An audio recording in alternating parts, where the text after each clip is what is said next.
Olha só a notícia do Rio Grande do Norte. As equipes que buscam pelos dois fugitivos da Penitenciária Federal de Mossoró, do Rio Grande do Norte, acreditam que por muito pouco os recapturaram na madrugada desta sexta-feira. Liciane Viana, o que as equipes encontraram? A Liciane já está aqui com a gente para falar sobre isso exatamente lá do Rio Grande do Norte. Bem-vinda, Liciane.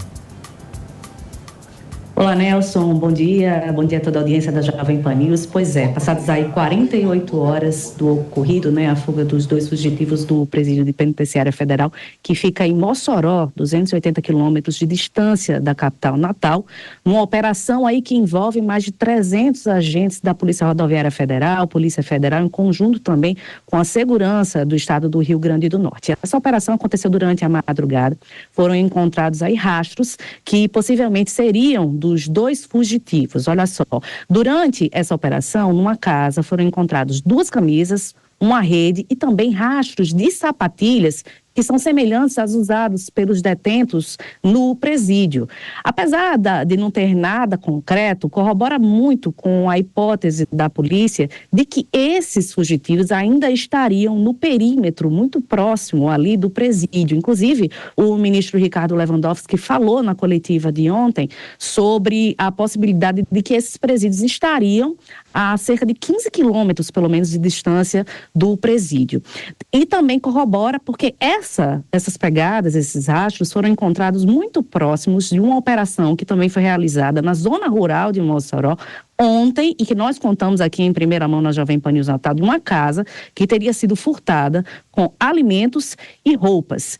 É isso, ainda não tem nada concreto, mas são buscas que estão sendo ativas. As rodovias estaduais, tanto da Paraíba quanto do Ceará, foram reforçados aí os policiamentos dessa operação que, como eu falei, conta com vários agentes, mais de 300 agentes.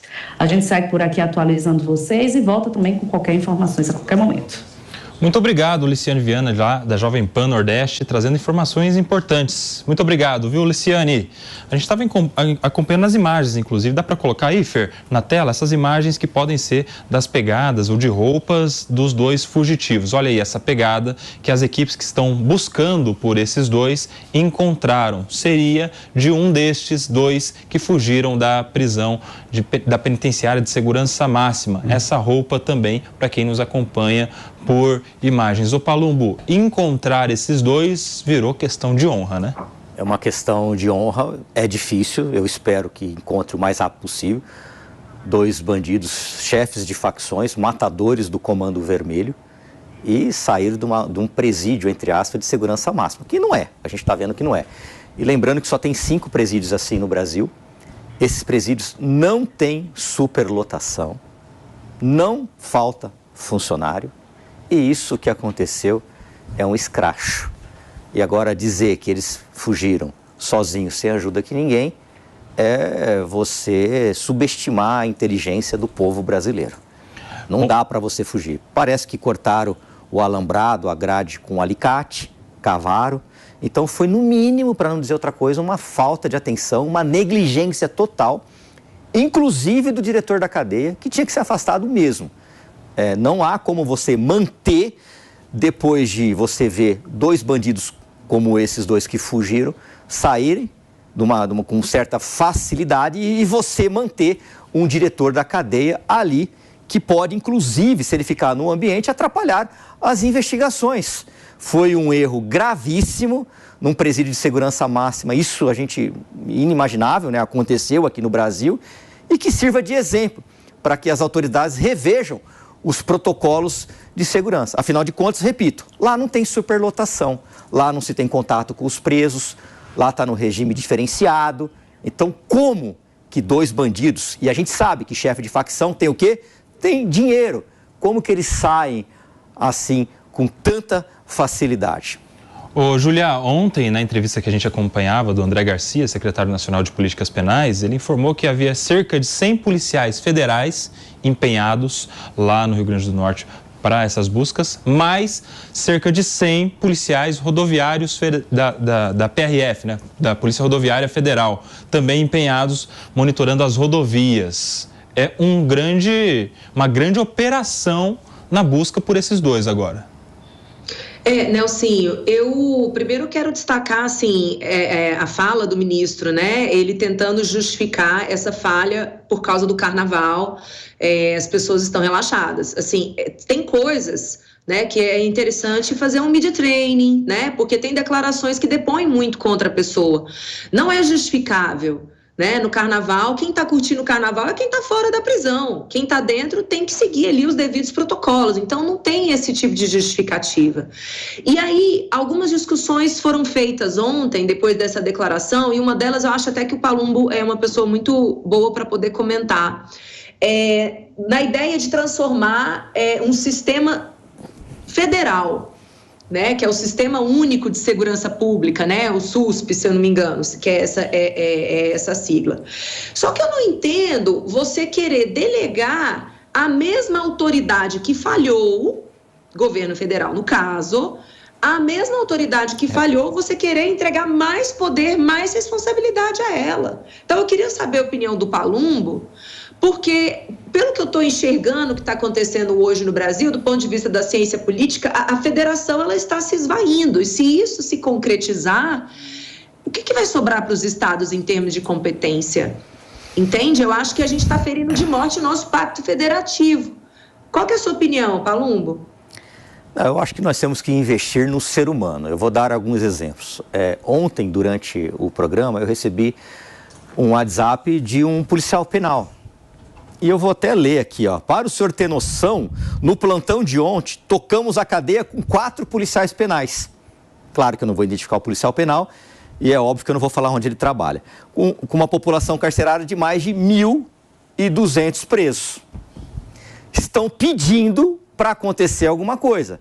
Isso é uma tragédia anunciada.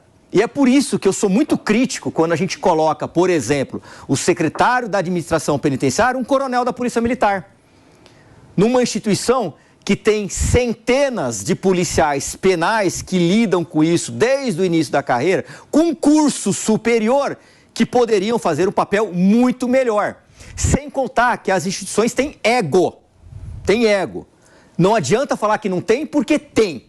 Coronel, com delegado, com guarda civil, com agente penitenciário, com policial penal, tem ego. Nada melhor do que para mandar na sua instituição uma pessoa que seja da sua família. Palumbo, seria a mesma coisa colocar um delegado no batalhão e um coronel Exatamente. No DP? É isso? Eu já falei isso e vou repetir.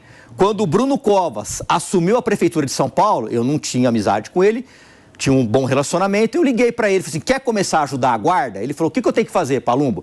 Tira os coronéis de lá. Ele falou, você quer colocar delegado? Eu falei, não quero colocar delegado não. Nem delegado e nem coronel. São 5.000 homens. Não é possível que o senhor não vai achar um com curso superior capaz de comandar a guarda. Porque eles também não gostam de ser mandado por delegado, eles não gostam de ser mandado por coronel. Isso cria uma insatisfação. E aí, quando você tem o ego, você começa a perseguir certas atitudes. Você não deixa você apoiar outras instituições. Por exemplo, a Polícia Penal tem um setor de canil, que por vezes apoia a Polícia Civil. E parece que o secretário quer impedir isso. Por que quer impedir isso? Qual é o motivo plausível? Aí o que eu ouvi, é porque eu que pago a ração do cachorro, então não vai apoiar só a minha instituição. Isso está errado.